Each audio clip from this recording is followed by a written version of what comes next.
Welcome to the Mariana Dalto Show, the podcast where small business owners and entrepreneurs scale, simplify, and succeed. I'm your host, Mariana Dalto, and in today's episode, it's going to be all about unlocking your business potential and scaling with clarity and accountability. Joining us today, we have an incredible business leader and growth strategist. His name is Aaron Goodwin.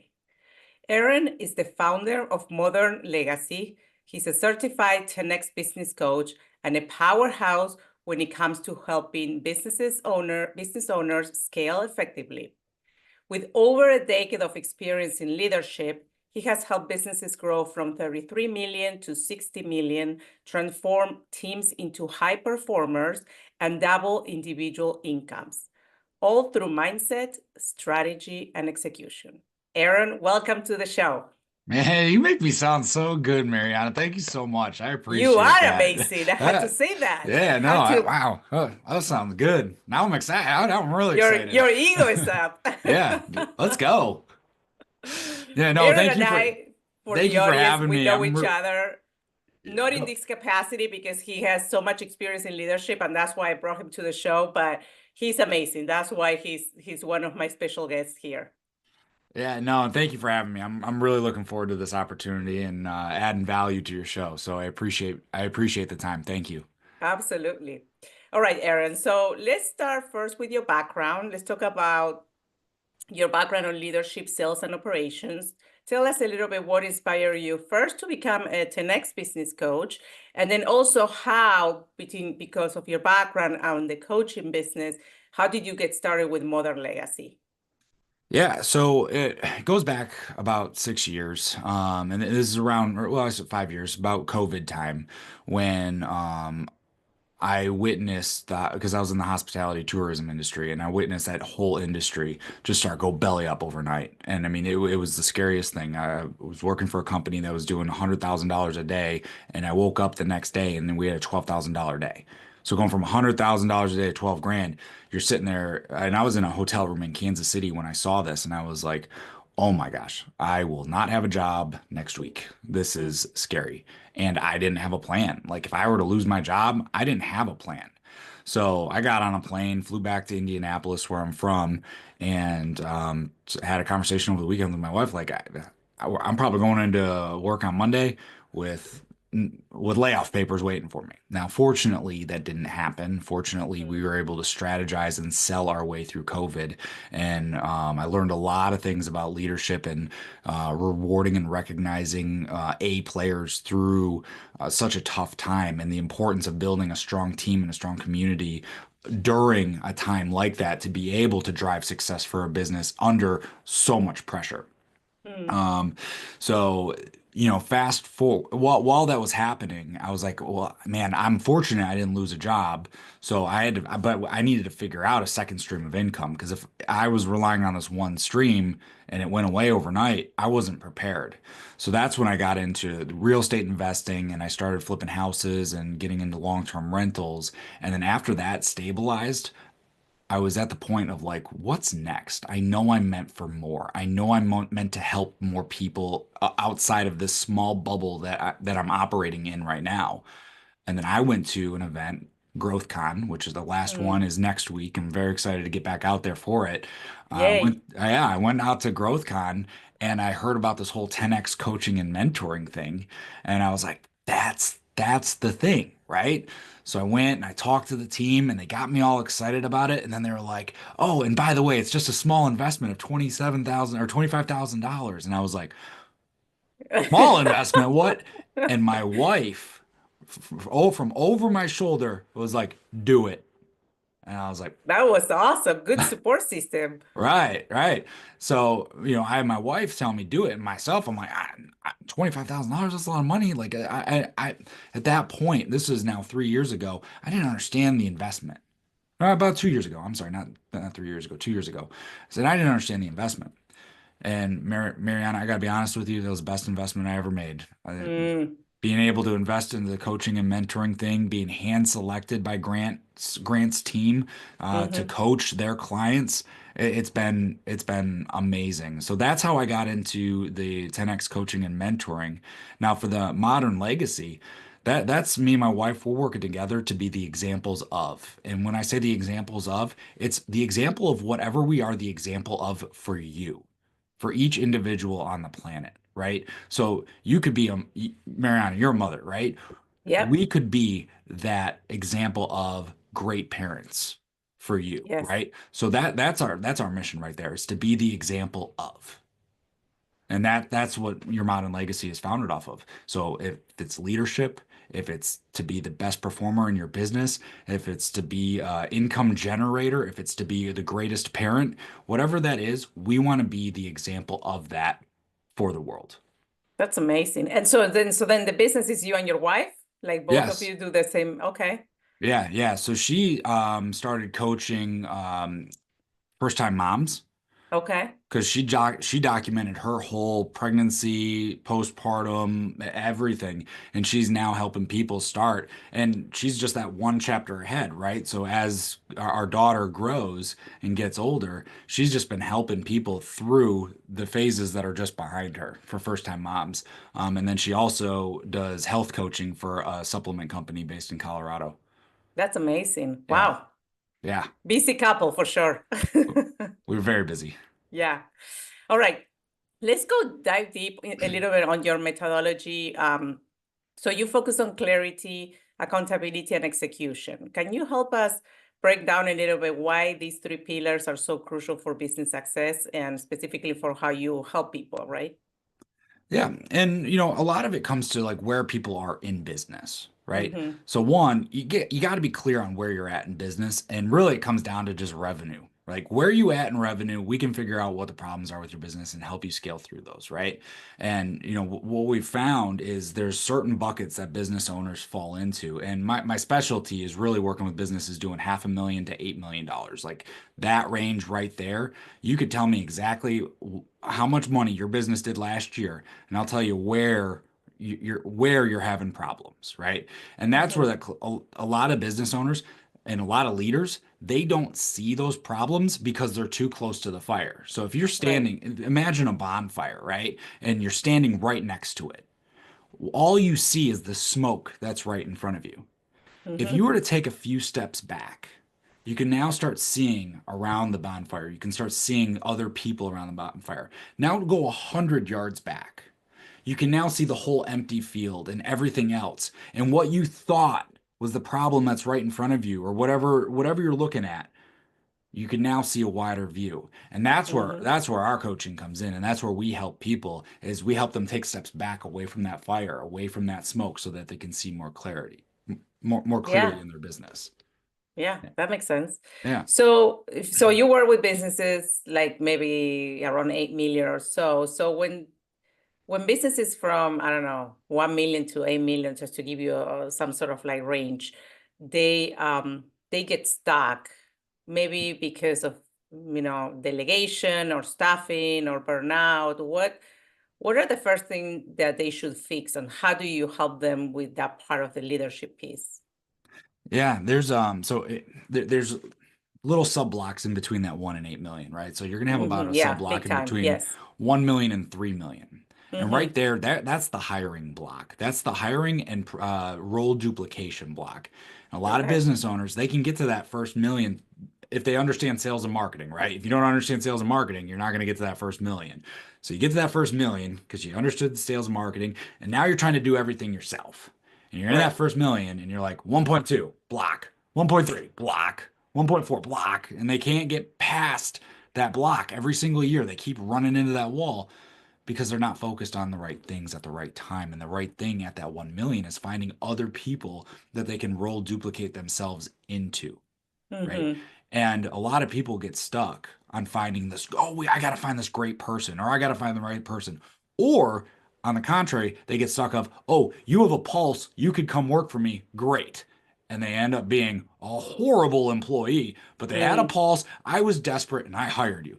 Those are mm, the two polars that I tend to see when I enter helping a business in that 1 to 3 million. They're either they're looking for that perfect person that doesn't exist, right? Because they're looking for themselves. Only you right. can be you, Mm-hmm. or anyone who walks through the door gets a job. Yeah. And it's So they do really they do like training? I mean, I'm sure they have to do training, but is that one of the roadblocks that they face? I'm like, oh, there's so much training that I have to do in order for them to replace me or do at least a fraction of what they're supposed to cover for whatever I do in my business, right? right. And a lot of people want to avoid that training topic, right? Yes. It's because I just don't have the time. I don't have the Yeah. time. No, it's not that you don't have the time. You're not creating the time to make that one thing important, right? Because if you take the time on the front end to train, to roll duplicate, to really empower that one or two individuals that you bring into your organization at that time, how much more time does it give you on the back end to focus on the future growth of your business? And that's Mm. where a lot of people they don't want to do the training. They just want to put someone in the job. All right, figure it out. Be resourceful. And it's not going to work. Now it's interesting. Right before this, I had a coaching call with a client, and we were just talking about this exact same thing. And she said, I can't find the time to train my virtual assistant. I said, well, what are they doing? And she lists all these administrative tasks that she's doing on the screen. And I'm like, you got to start creating the time. And what I mean by create the time is do simple things like create a Loom video, document process, type things out, record your voice, and send that to them so that they can do all that stuff. You don't have to actually train them. There's so Do the, many AI tools today that they can help you like record everything. You don't even, yes, yes, absolutely. yes. They create their own excuses. Yeah. So is this one of like kind of like the most important things within, or maybe what are the most important things from a leadership standpoint in order to scale? So we know that hiring and training is key. What are the key things that people need to think about in order to scale? Yeah. So one, I'm gonna always go back to you got to understand sales and marketing, right? Because if, Yes. if you don't understand your sales process and what gets people to buy from your company, you're never going to be able to scale to something large, right? So that's the first part. The second part is hiring good people and creating environments where they can become great so that you can duplicate yourself into them, so that you can effectively train them. The next step to that is creating a process to where now the people that you've trained can now train and can train and can train so that you move further and further and further around away from the day-to-day operation, that operation that you're working in versus working on, right? Mm-hmm. The main thing I like to tell all business owners, and you could quiz any one of my coaching clients, I always ask them, "What's the number one job that you have as a business owner?" And at the end of the call, every single one of them will tell you is to get attention, right? And that's where people have to shift. If they want to scale their business and they're a true business owner, a true entrepreneur, they need to know that their number one job, their number one obligation to their business is to get attention around their products and services. If they're Mm-hmm. stuck on anything else that does not involve getting attention to their business, they're focused on the wrong things. Mm-hmm. And that's the biggest key to scale is knowing that I'm front facing, I'm the guy or girl that's getting attention for my business As a business owner. as the But business owner. even Yep. like the team, I mean, this shouldn't be just the business owner doing that activity. Like everyone should be like putting the effort to do that as well, right? Well, In order because to scale. right, and when they see the business owner doing it, they get excited about it, right? Mm-hmm. Because you're not only marketing for yourself, you're marketing for your team, you're marketing for the people that work for you. You're Mm-hmm. marketing that you're an awesome place to work, and people want to be a part of that You're marketing that you're organization, hiring because yeah, right? So it's all those things that again, it's all but it all when you look at all of those activities, it comes down to the attention piece. that's right. So then going back to, when you help them, you coach them, there's part of one of the key things, accountability. And that's Mhm. really a game changer, but often it's uncomfortable for people, right? So how Of do you help course. leaders and teams stay accountable? Because that's one of the key things that people don't Yeah. like. No, and it's that's a great question. Accountability to me tells me that you care. You care about the other person's success. So you could sit there and watch your kid take a fork and stick it in the electrical outlet, right? They're gonna get shocked, right? Hmm. but you want to stop them before they do it because you care. That's making sure that you're holding them accountable not to do the stupid thing, right? Mm-hmm. Having those tough conversations, if you do it with care and you do it with empathy behind it of like, look, help me understand what you were thinking in this situation. And you really navigate that conversation with the premise of like, I really genuinely care about your success. I want to create an environment with success.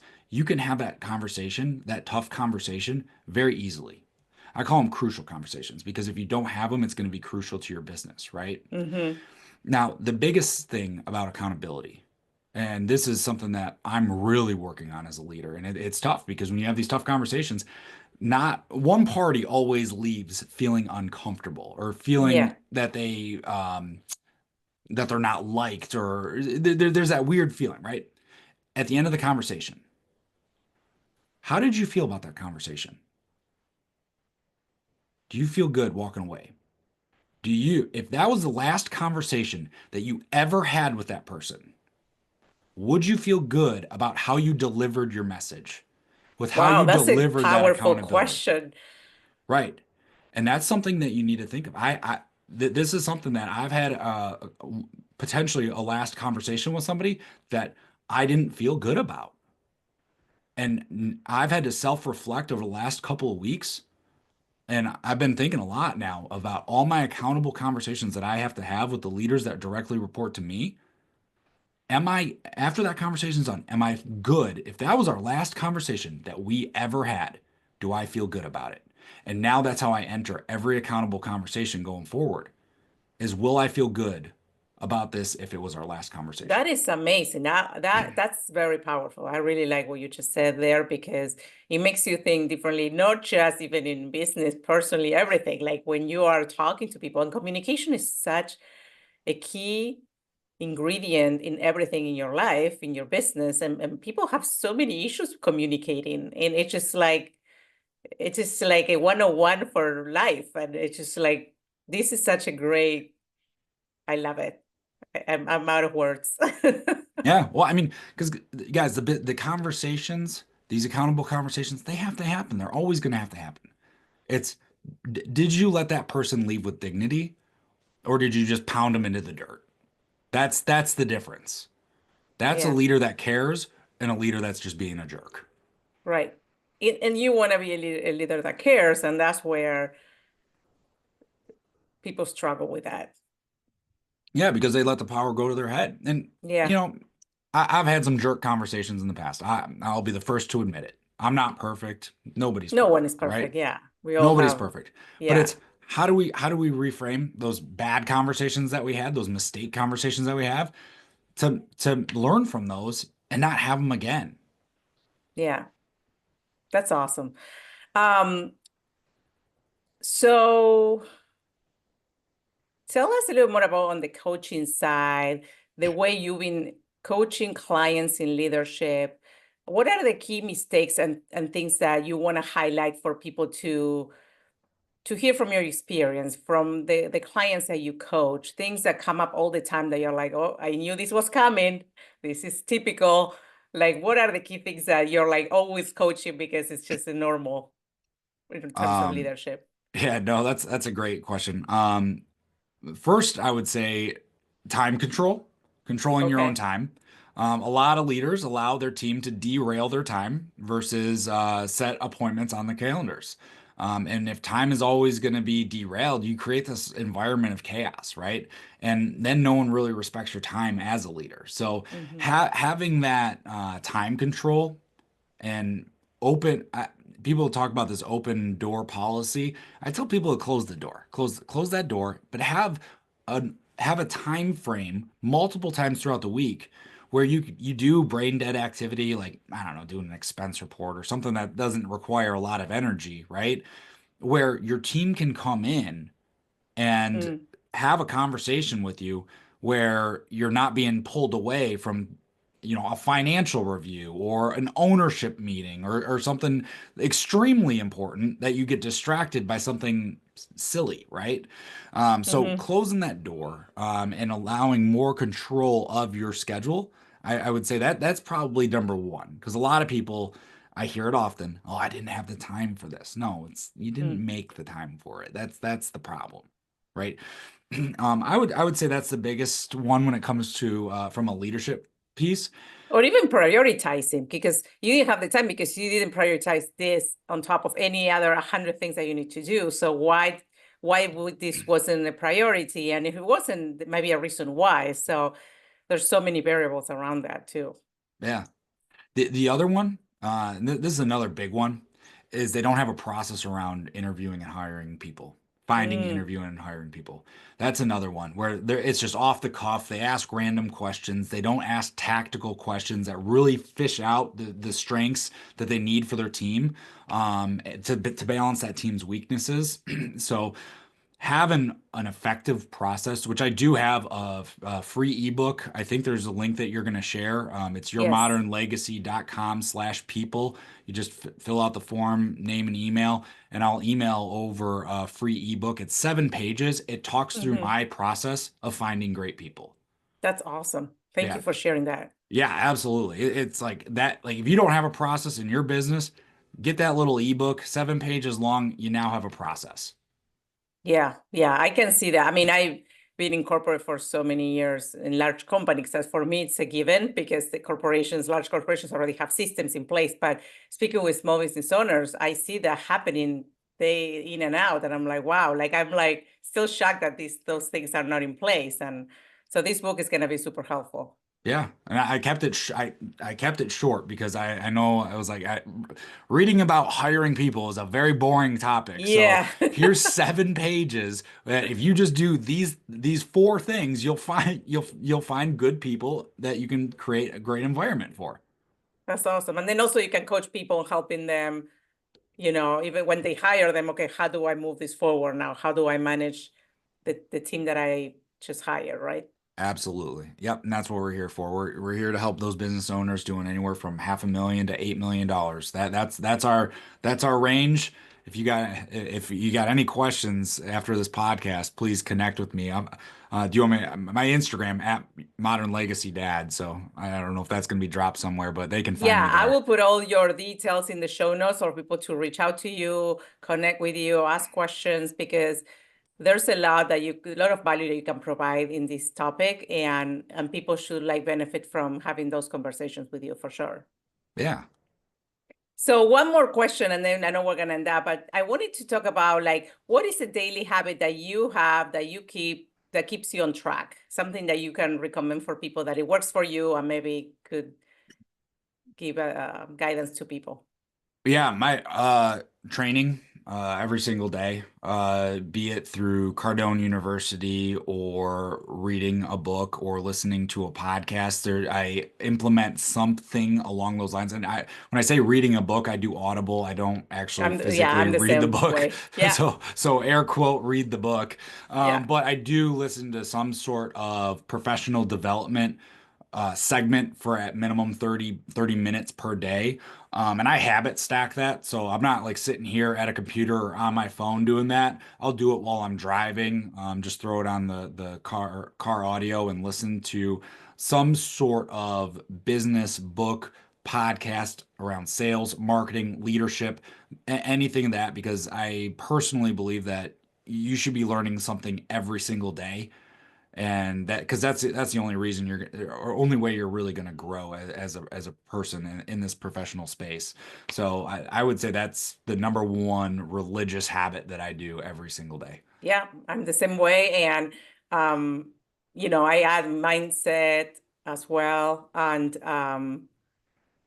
do it every day. Even if you read a book or read it again, because you totally forgot what you read like, 6 months ago, a month ago. Like it's just like sometimes you need to repeat certain things. So, Yeah. And I but forget who I heard it from, but it was like they read the same book at least 2 to 3 times a year because there's Oh, so much information in it. And I think of like yeah. John Maxwell's books, right? Because he's like the Yes. 21 Irrefutable Laws of Leadership, right? Like that book right Mm-hmm. there alone, there's 21 topics there. There's no way that you can grasp all 21. So if you read it a Yeah. couple times throughout the year, you can grasp one or two pieces throughout that one reading, that one sit down, and really implement it in your life. Because and that's the other thing I'll say is not only do I consume the content, I actually put the content into action, right? And that's where a lot of people tend to fail. They're like, "Oh, I'm studying and learning all this stuff." And it's like, "Yeah, you're doing all this. Like, oh, I'm going to read 52 books a year. Great. But are you going to actually put what you read into action?" Oh, that's so big. Right? So big. So that I would say that's the second part of it is like whatever I hear from that day, it's like, how can I tangibly add this into my life? Mm-hmm. Right. So Mm-hmm. that's the second part I wanted to add to that because a lot of people just consume but don't ever do with it. Yeah. And even like going back to that, like when you read something more than once, by the time you read the second time or the third time, I mean, you're growing as a person, as a leader, right? So you hear different things because Yes. you are ready now to new messages within the same thing that you heard like a year ago. So that's why it's so valuable. There's certain books that are timeless that you gotta continue reading and reading and reading. Yes. And if you're not part of Grant Cardone environment, like you need to get Cardone University because that's gonna help you for sure. 100%. It's the easiest thing Yeah, to do. You got a little 30-second, 45-second videos and you yeah, just keep scrolling like it's TikTok. yeah. Well, Aaron, this has been incredible. Thank you so much for your time, for sharing your knowledge, for being such a friend and a great leader. I admire you for everything that you do, and your wife. You guys do excellent, excellent work. So thank you so much. Yeah, it's been my pleasure. Thank you for having me, and I look forward to doing this again. Yeah. So then so we're gonna put all your details in the show notes. Is there something that you prefer? Like some people like, oh, to get an email or to get connected by via social media. What's your preferred way of method for people reaching out to you? I don't have a preferred way. It's your Okay. preferred way. So if however Okay. you want to reach out to me, if it's Instagram or really any social media, it's at Modern Legacy Dad. If it's email, it's just Aaron at yourmodernlegacy.com. If it's a pigeon, send them over to Westfield, Indiana. That's where I'm at. Send that pigeon this way, and I'll get that little carrier message for you. So whatever easier for the listeners. Also, to get that free book again, it was Yeah. yourmodernlegacy.com/people. Yes, yes, perfect. Thank you so much, Aaron, so much for the insights and inspiration. Love having you at the show.